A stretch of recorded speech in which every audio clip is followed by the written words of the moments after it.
Family wedding centre present super ഫാമിലിയുടെ അടുത്ത റൗണ്ടിൽ, അതായത് സിഗ്നേച്ചർ റൗണ്ടിൽ നമുക്ക് മുന്നിൽ പെർഫോം ചെയ്യാൻ എത്തുന്നു ടീം ഒരു വടക്കൻ ഫാമിലി.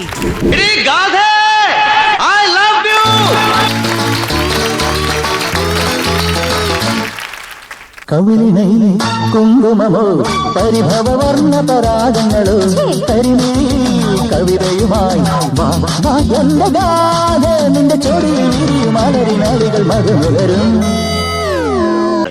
എനിക്ക് പലതും ചെയ്യാൻ കഴിയും. എന്റെ തൊലിക്കെട്ടി ഭയങ്കര കൂടുതലാണ്. എനിക്ക് എന്തൊക്കെ ചെയ്യാൻ കഴിയുമെന്ന് കേൾക്കണോ? കേൾക്കണോ?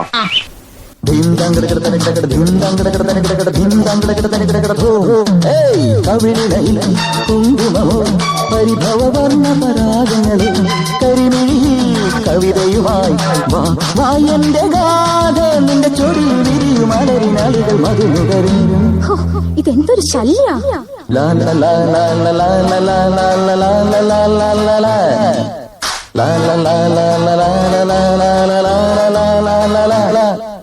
dim dang da da da da dim dang da da da da dim dang da da da da boom.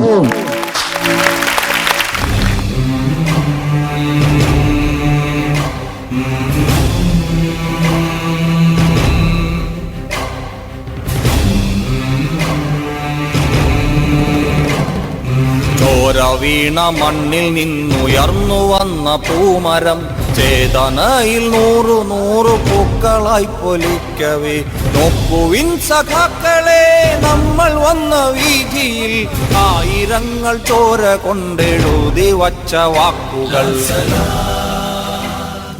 കേരളത്തിൻ്റെ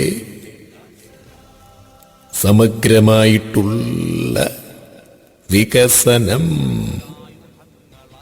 ഗ്രാമങ്ങളുടെ സാമ്പത്തിക ഭദ്രത, ഇതെല്ലാം ഒത്തുവരണമെങ്കിൽ ജാതിയുടെയും മതത്തിൻ്റെയും രാഷ്ട്രീയത്തിൻ്റെയും പേരിലുള്ള കശപിശകൾ ഒഴിവാക്കി നമുക്കൊരുമിച്ച് മുന്നേറാം. സമത്വമെന്നൊരാശയം മരിക്കുകയില്ല ഭൂമിയിൽ, നമുക്ക് സ്വപ്നമൊന്നു തന്നെ.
നിങ്ങളുടെ സിഗ്നേച്ചർ റൗണ്ടിൽ ഒരു എന്താ സർപ്രൈസ് ആയിട്ട് ഞങ്ങൾക്ക് തോന്നിയത് എന്തായാലും കൃഷ്ണകുമാറിനെയാണ്. കാരണം ആളെപ്പോഴും വളരെ സൈലന്റ് ആയിട്ട് ഇങ്ങനെ പാവമായിട്ട് ഇങ്ങനെ വന്ന് ലൈറ്റ് ആയിട്ടുള്ള പാട്ടുകളൊക്കെ പാടി അങ്ങനെ ഒരു സോഫ്റ്റ് നേച്ചർ നമ്മൾ കണ്ടിട്ട് പെട്ടെന്ന് ഫ്ലെക്സിബിൾ ആയിട്ട് ലാലേട്ടനെയും ആ ഒരു വൈഫിന്റെ കൂടെയുള്ള അതൊക്കെ ആ സംഭവമൊക്കെ ഭയങ്കര ഫ്ലെക്സിബിൾ ആയിട്ട് ചെയ്തു. അതായത് ലാലേട്ടന്റെ ഫിഗർ കൃത്യമായിട്ട് വന്നു എന്നുള്ളത് നമുക്ക് പറയാൻ പറ്റില്ല. കുറച്ചൊരു ചെരിവൊക്കെ ഇട്ടിട്ടുണ്ട്. എന്നാലും ആ പാട്ടും കാര്യം കൂടെ ആയപ്പോൾ കൃഷ്ണകുമാർ അത് ചെയ്തപ്പോ നമ്മൾ അൺഎക്സ്പെക്ടഡ് ആയിരുന്നു. കൃഷ്ണകുമാർ ഇങ്ങനെ ഒരു ഫ്ലെക്സിബിൾ രീതിയിലേക്ക് വരും എന്നുള്ളത് അതൊരു സർപ്രൈസ് എലമെന്റ് തന്നെയായിരുന്നു കേട്ടോ.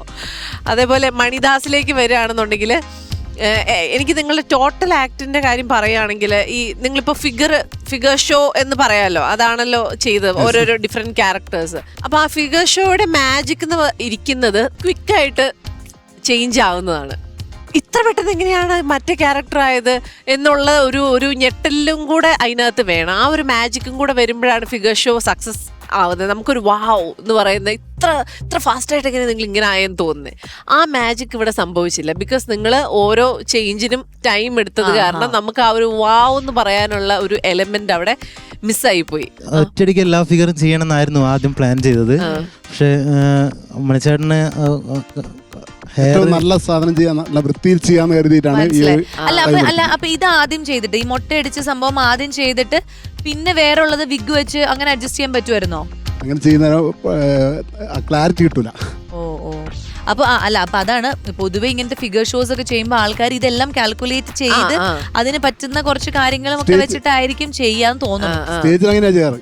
കുറച്ചുകൂടി ചാനലായതുകൊണ്ട് കുറച്ചുകൂടി വൃത്തിയിൽ എല്ലാവർക്കും നമ്മള് ഒരേപോലെ വേണമല്ലോ ടൈം അലോട്ട് ചെയ്യാൻ വേണ്ടിയിട്ട്. അപ്പം കൂടുതൽ ടൈം എടുത്തപ്പോഴത്തേക്ക് നമുക്കും ആ ഒരു ഗ്യാപ്പ് വന്നുപോയി. നമ്മൾ ഒരു കാര്യം ഇങ്ങനെ നൈസ് എന്ന് പറഞ്ഞ് കണ്ടുകൊണ്ടിരുന്ന് കുറച്ച് സമയം നമുക്ക് കുഴപ്പമില്ല, നമ്മൾ ആ ക്യാരക്ടറിന്റെ അകത്തായിരിക്കും. പക്ഷെ ഇത് നമ്മൾ പുറത്ത് പോയി വീണ്ടും നിങ്ങളുടെ അടുത്ത പെർഫോമൻസിലേക്ക് മനസ്സുകൊണ്ട് നമ്മൾ വീണ്ടും കയറേണ്ടി വന്നു. അപ്പം അതിൻ്റെ ഒരു പ്രശ്നമാണ്. നിങ്ങൾ ഈ പറയുന്ന പോലെ സ്റ്റേജിൽ കുറച്ചും കൂടെ പ്ലാൻ ചെയ്യുന്നതെന്ന് പറഞ്ഞില്ലേ, ആ രീതിയിൽ തന്നെ ഇവിടെയും ചെയ്താൽ മതിയായിരുന്നു. പക്ഷെ മണിച്ചേട്ടൻ്റെ ആ ഒരു സംഭവമൊക്കെ ചെയ്ത് സോളോ ആയിട്ട് ആ ഒരു എഫേർട്ട് നമുക്ക് കാണാനുണ്ട്. ക്വിക്കായിട്ട് പോയി മുടിയൊക്കെ ഷേവ് ചെയ്ത് മൊട്ടയാക്കി ആ ഒരു എഫേർട്ട് കാണാനുണ്ട്. അതൊന്നും അപ്രീഷിയേറ്റ് ചെയ്യാതിരിക്കാൻ പറ്റില്ല. പക്ഷെ ഇങ്ങനെ ഒരു ഈ ഗ്യാപ്പ് ആ ഇന്റർവെൽസ് കൂടിയപ്പോഴത്തേക്കും നമുക്ക് ആ ഒരു ഫിഗർ ഷോന്റെ ഒരു മാജിക് അവിടെ സംഭവിച്ചില്ല. അതാണ് വിഷയം. ഓക്കെ, അപ്പോ സൂപ്പർ. നമുക്ക് എന്തായാലും അടുത്ത റൗണ്ടിൽ എന്താണ് അടിപൊളിയായിട്ട് തിരിച്ചു വരാം.